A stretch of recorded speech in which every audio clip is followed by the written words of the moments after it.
This is an NBC News. ABC News is CNN breaking news. It's being called a catastrophe of major proportions. It's a scary world out there. Winds at 155 miles an hour. 5 nuclear power plants that have been shut down. Our first responders are our heroes. You can't thank EMS enough. These people dedicate their whole lives to save others. But what happens when a tragedy overwhelms their resources and capabilities? In the best of times, it's still quite tough. There are still so few first responders who are able to try to make sense of this. Public services that just simply don't exist. Rear.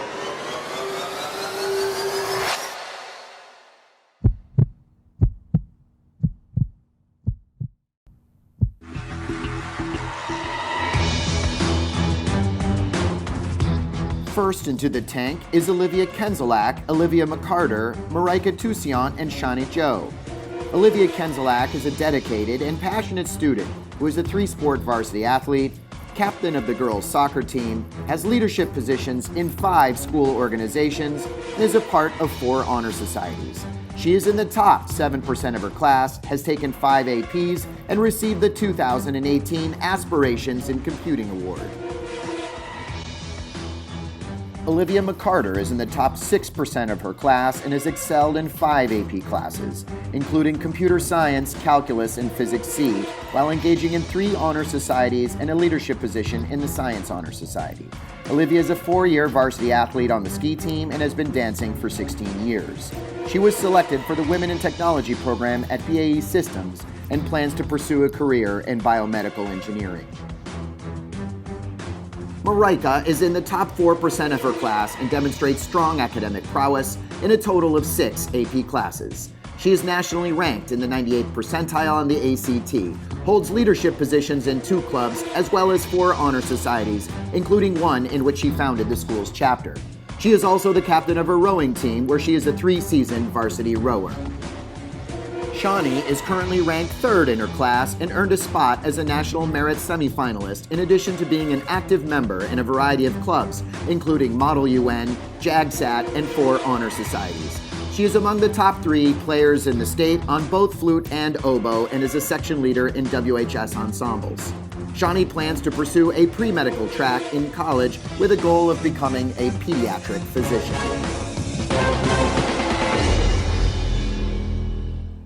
Good evening, Sharks, and thank you for joining us tonight. We would like to introduce to you a product that will revolutionize emergency medical care as we know it.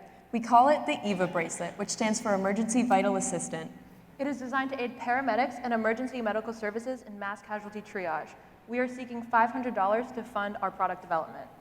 When paramedics first arrive on the scene, the first step is to assess the situation and prioritize injuries to most effectively allocate limited resources. After identifying those who need immediate attention, the triage system helps EMS sort those victims into categories, as you can see on the tags in front of you. Using a color-coded system, injuries are designated as minimal, delayed, immediate, and expectant. Currently, each person must be individually tagged after assessment by a paramedic, which wastes valuable time. The tags in front of you have not been changed since they were developed 35 years ago. After years of outdated and inefficient triage monitoring using these tags, the EVA bracelet aims to automate certain aspects of the existing triage system as to maximize survival rate. Drawing inspiration from activity trackers like Fitbit, we modified the traditional design to better suit the purposes of EVA. EMS will quickly snap on the bracelet and push the single-use activation button. Then EVA begins to monitor 4 critical vital signs: pulse, blood oxygen level, body temperature, and blood pressure. The first 2 are monitored by a green light PPG sensor. Temperature is monitored by a thermopile sensor. For blood pressure, an automated valve inflates and deflates an airbag embedded in the bracelet, allowing a vibration sensor to take a rough measurement. Our bracelet will have a display for heart rate and an LED light for the remaining 3 vitals. Each LED will light up with the corresponding triage color based on professionally accepted ranges. If one of the vitals transitions into the red or blue zones, the bracelet will begin to beep and flash to alert paramedics, but this can be deactivated once attended to. Each bracelet will also be equipped with a unique RFID tag that will be connected to command centers and ambulances. After speaking with first responders and emergency medical professionals, we found a clear demand for a product like EVA. At this time, we would like to direct your attention to the screen to hear a few statements. So we've been looking for a device similar to this for our tactical SWAT team. We need to have the ability to get someone's heart rate very quickly in a dynamic situation so that we can get the information back to our medics. As part of community health, the schools would really appreciate having the EVA bracelet, something that's not cumbersome. We think that this would be a great addition to our trauma bags and will be utilized very nicely in a community health setting such as our public school system. I've been tasked with evaluating and purchasing a new triage tag system for our department. Unfortunately, they're mostly archaic, limited systems. I look forward to implementation of the new technology. In a focus group of local first responders, it was recommended that a single paramedic trauma kit be stocked with about 20 bracelets. Based on responses from several regional EMS departments, we estimate a need for about 20 of our bracelets for roughly every 4,000 people in the U.S. Even more of these trauma kits can be stocked in large venues and public spaces, which further broadens our market.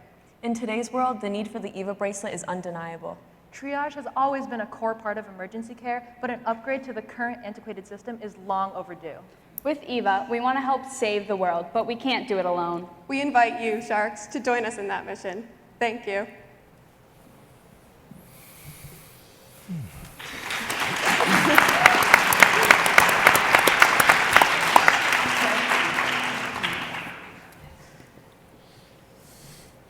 Hi.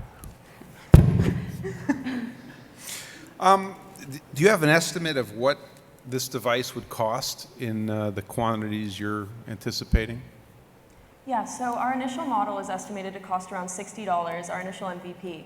But as we're able to get costs down, as we can get, as typically in mass production, a lot of the costs go down a lot, so we're estimating that's going to hit around $5, and we're going to sell a kit of 20 for around $1,000. And is this designed to go on a wrist? Yes. And what if your emergency patient doesn't have a wrist anymore? So that's a very special case, I guess. In most cases, we wanted it to go on the wrist because that's the most accessible, because currently when you have to take the vital signs of a patient, you'd have to rip their entire shirt off. So this isn't necessarily to be a fit-all solution to everything, but we want it to just aid the paramedics and make things go faster. And is there a way to get the data from the device to another system? Yes, so we've been looking into using either with our RFID within the bracelet, each person will have their own number, which can be programmed into a system located either in the ambulance or in a control center. Thank you for your answer. But that wasn't the question. The data has to get transmitted from the bracelet to some other system. RFID doesn't do that. So our current MVP would not have this. So the original design that you saw on the presentation, that's a later stage, and that also does not include that yet. But if the proof of concept works and the LEDs work and it is able to accurately sense those vital signs, then we would later look into location and identification and being able to transmit it back to a central command center.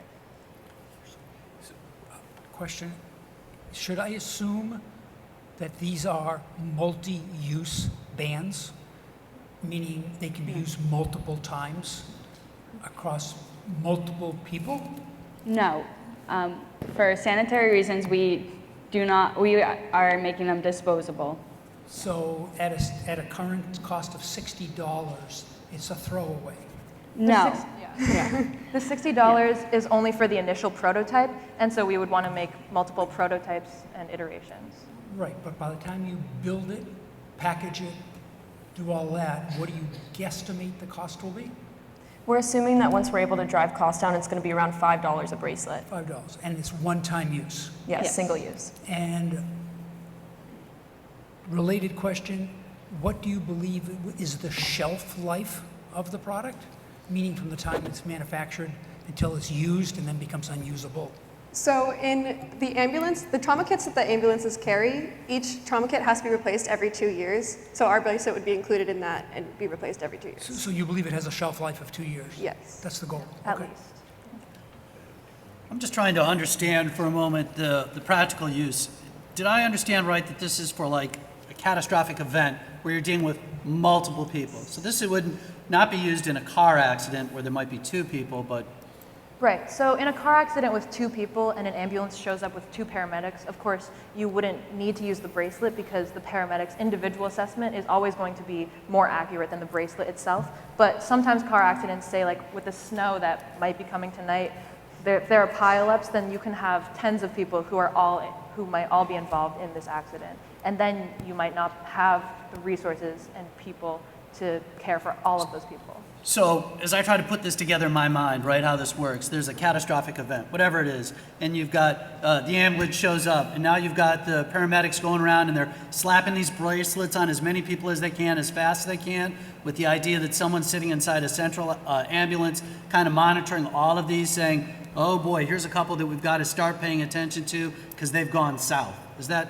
what Yeah, that's the end goal. So that's the end goal. So if I understand this right, if you have a multiple car accidents where you got 10 injuries, so there's one person that's got to stay in some sort of command center that's on site, that's monitoring 10 patients to prioritize which ones are, so they can direct the paramedics go to these 2 people. That just seems really inefficient. I would think that the paramedics would know pretty quickly as soon as they triage somebody, that person's got to get seen right away versus somebody that can wait. So this would be integrated into the current triage system. So at first, paramedics would go about their normal, like, who obviously needs help and who is walking and is safe to, they don't necessarily need a bracelet. So the bracelet is just there to assess people that not necessarily visually are in need. A large part of it is also trying to avoid missing things that maybe an initial visual assessment might not have. So if someone is internally bleeding, then their blood pressure might begin to drop very rapidly, but you wouldn't be able to see that if they're just, maybe they might look like they're in shock, but someone else with a head wound would be treated first, even though this person might be in more critical condition. And if I understand you right, you want to sell these for $50 per unit and 20 units per paramedic bag, so $1,000 gets added to the bag. That's a life of 2 years. And do you have any sense as to whether these towns or fire departments are willing to pay $1,000 every 2 years? We talked to a few EMS departments in the surrounding area, and they got back to us, and up to $66,000 are spent on an ambulance every year. And basically, you can't put a value on a life, because if one life can be saved, then almost any cost is worth it. And so much money is already spent on emergency care. It's only for preparation, and every public space, every town spends so much money on that preparation in the hopes of never having to use it. So when it comes to the pulse and the blood oxygen, you're using the green light meter, which is pretty standard, and that's a pretty easy thing to do right now. They do it with a Band-Aid that they kind of tape onto the patient's finger. No problem. Temperature, pretty simple to figure out. The blood pressure is where I'm kind of hung up on, and I think you guys were a little bit too, from the design, which is that you're kind of prototyping a vibration meter to gauge blood pressure. Can you talk a little bit more about that, and do you have any idea on how accurate it might be? I'm concerned about false positives, false negatives too, directing emergency personnel in the wrong direction, and it might end up being more hurtful than helpful. But if we could figure out a way to do long-term blood pressure monitoring with the bracelet, I feel like that in itself is a different, very valuable product that is great for emergency technicians, but a lot of other things, because when it comes to triage, that's difficult for children. They don't like having the blood pressure cuff. They don't like it when it gives them the hug on their arm. So I feel like that's the critical component for me. I'd love to hear more about sort of what you guys have done to prototype that and how accurate you think it might be. So you can see, I don't know if you have them at home, but I know my parents have wrist blood pressure cuffs, and those are completely digital and automated, so we would want to try to incorporate that type of technology into the bracelet. And Aren't those mechanisms that tighten? Yeah. Okay. So there's moving pieces, and yeah, it seems very different from sort of the Fitbit model that you're describing. Team Eva, why don't you step forward so that way everyone can recognize you? I know it's a little torturous, sorry. But I just want to let you know that you did a very good job presenting your product. Your concept drawings were very good. You did a good job explaining how it worked. I think there was a few minor things that would have helped you, such as explaining in more detail how in your mind it was going to work, how it would interact with both the patient, or I guess called patient, and the medical people. But other than that, you did a very good job. And I just want you to know that. And I am limited to 30 seconds, so